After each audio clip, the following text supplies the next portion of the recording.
السلام عليكم ورحمة الله وبركاته. النهاردة إن شاء الله هنعمل أحلى كيكة برتقال، واستخدمنا في مكوناتها بس عصير برتقال وبشر برتقال، ولا فيها لبن ولا فيها زبادي، علشان أنا عايزة طعم برتقال قوي بصراحة. مش عايزة أحط فيها أي مكونات تخلي طعم البرتقال ما يبقاش باين فيها. فبإذن الله هنبدأ بقى كده إن شاء الله الخطوات. اللهم صل وسلم وبارك على سيدنا محمد وعلى آله وصحبه أجمعين. اول حاجه عايزه عشان كيكه البرتقال، عايزه كوبايه من عصير البرتقال، تعصريها وتجهزيها على جنب كده. بعد كده عايزه بشر برتقانه كامله. لما تيجي تبشري البرتقانه هتنقي اضيق حاجه في الوش الضيق بتاع المبشره، فهتبشري بيه. عايزه انا منك تبشري البرتقانه من فوق، تاخدي الطبقه الاورنج بس، وما توصليش للطبقه البيضه اللي هي اللي جوه دي، لان الطبقه اللي جوه البيضه هتمرر معاكي. فانا عايزه الطبقه اللي فوق بس اللي هي لونها اورنج. فهتبشري وتجهزي بشر برتقانه كامله اهو. بشرنا بشر برتقانه كامله زي ما فهمتك. تاخدي الاورنج بس وما تاخديش الابيض، وتاخدي تبشري باضيق درجه من المبشره، ماشي؟ علشان الابيض ده بيخلي الكيكه معاكي مره، هتبقى فيها مراره، لكن احنا عايزين الطبقه الاورنج اللي هي بتاعه البرتقانه بس.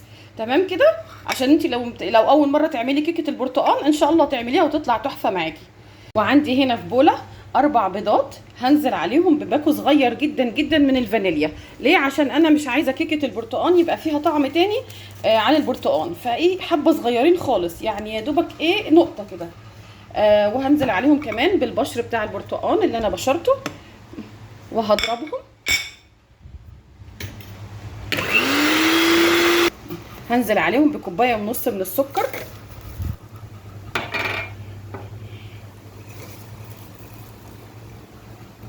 وهضرب كويس جدا. تفضلي تضربي في البيض والسكر لحد ما يديكي قوام كده هش وخفيف قوي، والحجم يتضاعف معاكي.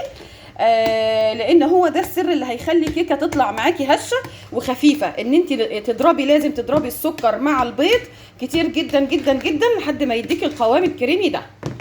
بعد كده هضيف كوبايه من عصير البرتقال اللي احنا عملناها سوا، وهضرب تاني، وهضيف كوبايه الا ربع زيت على سمنه. ممكن تحطي زيت بس وممكن تحطي سمنه بس، انا حطيت زيت على سمنه.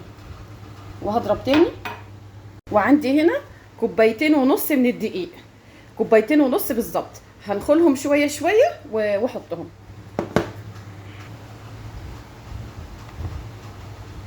اهو. دخلت الدقيق. انت خلي بالك ان انت بتدخلي الدقيق عشان تدخلي له هواء، عشان الكيكه تبقى هوائيه وهشه وتنفخ معاكي جامد. فلو سمحتي ما تنسيش الخطوه دي، ان انت تدخلي الدقيق وانت بتحطيه. بعد ما حطيتي الدقيق في الخطوه دي هتقلبي بالمعلقه بس، خلاص مفيش هنا مضرب، مش هتستخدمي مضرب، شيليه بقى وقلبي بالمعلقه الدقيق اللي انت حطيتيه لحد ما المكونات تمتزج كده. بعد ما قلبتي الدقيق كويس جدا، هتضيفي في الاخر بقى خالص خالص البيكنج باودر او الكيك شيف، او شوفي انت بتحبي تستخدمي وده عشان توصلي لاحسن نتيجه في الكيك، وما يبقاش فيه اي فرصه ان الكيكه تفشل معاكي. فبتحطي البيكنج باودر في الاخر خالص وتقلبي. بعد كده هتيجي في صينيه مدهونه سمنه او زبده، يا جماعه مش زيت. هتدهني الصينيه سمنه او زبده وتحطي فيها رشه بسيطه قوي من الدقيق.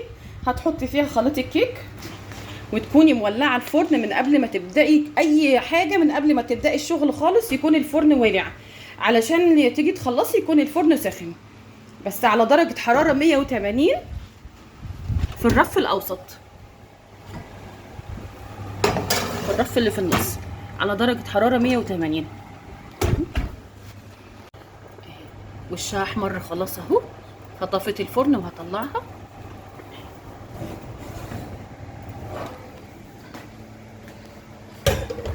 هسيبها تهدى شويه بقى وتبرد وبعدين اقطعها اهو. ما شاء الله، بصوا الهشاشه، بصوا. امشوا على الخطوات اللي انا قلت لكم عليها، وان شاء الله باذن الله هتطلع معاكم كيكه تحفه كده، جميله بصراحه ما شاء الله. واخده لون، طعم البرتقال فيها قوي جدا، فظيعه بصراحه، فظيعه، طعمها فظيع. بصوا